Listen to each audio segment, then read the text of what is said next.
السلام علیکم ورحمت الله وبرکاتو. ډاکټر رفیق افریدي تاسو په خدمت کې یو ځل بیا. نن به موږ خبره کوو د معدې سوځېدو حواله سره.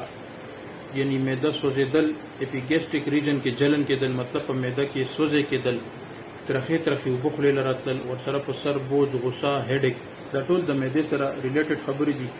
به هر حال په کامنټس کې، په ان باکس کې زموږ ډیر زیات فالوور دا میسیجز کړي دي چې جی موږ ته د معدې جلن کیږي، سوځې کیږي، ترخې اوبه خولې له راځي، او بعضې مریضانو خو پکې موږ ته ډاکومنټس هم سینډ کړي دي چې جی موږ دا د علاجونه وکړه چې موږ دوایانې خورو، زموږ معدې سوځېدل ټیک وي. موږ چې څنګه دوایانې بند کړو نو زموږ د معدې سوځېدل یا ترخې اوبه راتلل هغه دوباره شروع شي. به هر حال تاسو سره زه په دې ویډیو کې 2 میډیسن شیر کوم. نمبر 1 نټرمفاس 30 په دا سکرین باندې تاسو ته نوم ښکاري، نټرمفاس 30. نمبر 2 روبینا 30 په سکرین باندې دا نوم تاسو ته ښکاري. دا 2 میډیسن به تاسو ځان لره واخلئ په 30 پوټنسۍ کې، او دا به تاسو 5 قطرې یو ځای په یو ګوټ اوبو کې د دواړو نه اچوئ، او سهار، غرمه، ماښام د روټۍ نه بعد، یعنی د خوراک نه بعد به استعمالوئ. دا میډیسن چې تاسو څنګه شروع کړئ ودین 24 هاورز، مطلب په پیل ورځ 2 ورځو کې به تاسو د معدې سوځېدل ختم شي، او چې یو میاشت دا تاسو مسلسل استعمال کړئ، هغې نه بعد به تاسو د انشاءالله د دې استعمالولو ضرورت نه راځي. مطلب د تاسو معدې سوځېدل به ټیک شي، نو هغې نه بعد د استعمالولو ضرورت بالکل نشته.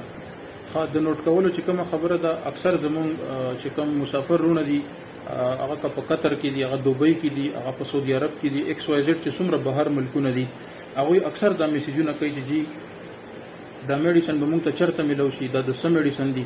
په وضاحت سره ته دا خبره کومه چې دا هومیوپیتیک میډیسن دي، او دا تاسو چې په هر کنټري کې، تاسو په هر ملک کې، تاسو په خپل چې کوم ځای کې تاسو کار روزګار مسافري کوئ، هلته تاسو تپوس وکئ د هومیوپیتیک ډاکټر، د هومیوپیتیک سټور، هلته تاسو ورشئ، هلته نه به تاسو ته ایزیلی میلو شي. ولې چې دا ملټي نیشنل میډیسن دي، او دا به تاسو ته په هر هومیوپیتیک سټور، هر هومیوپیتیک ډاکټر سره ایزیلی میلاویږي. بیا هم که تاسو ته نه میلاویږي، یا تاسو په کنټري کې هومیوپیتیک چې کوم ځای کې تاسو روزګار کوئ هلته تاسو ته نه میلاویږي، نو په پاکستان کې په هر شهر کې، ایون دا چې په کلو کې هم د هر هومیوپیتیک ډاکټر یا هر هومیوپیتیک چې کوم فارمیسي یا سټور وي، هلته نه تاسو ځان ته راغوښتلی شئ.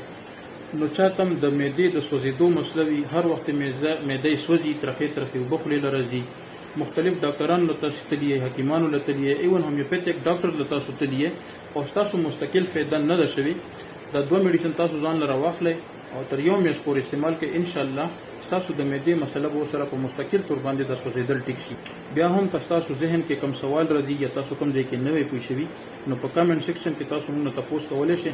انشاءالله چې موږ ته ټایم میلاویږي، موږ به هغې حوالې سره تاسو ته ضرور ریپلای جواب درکوو. السلام علیکم.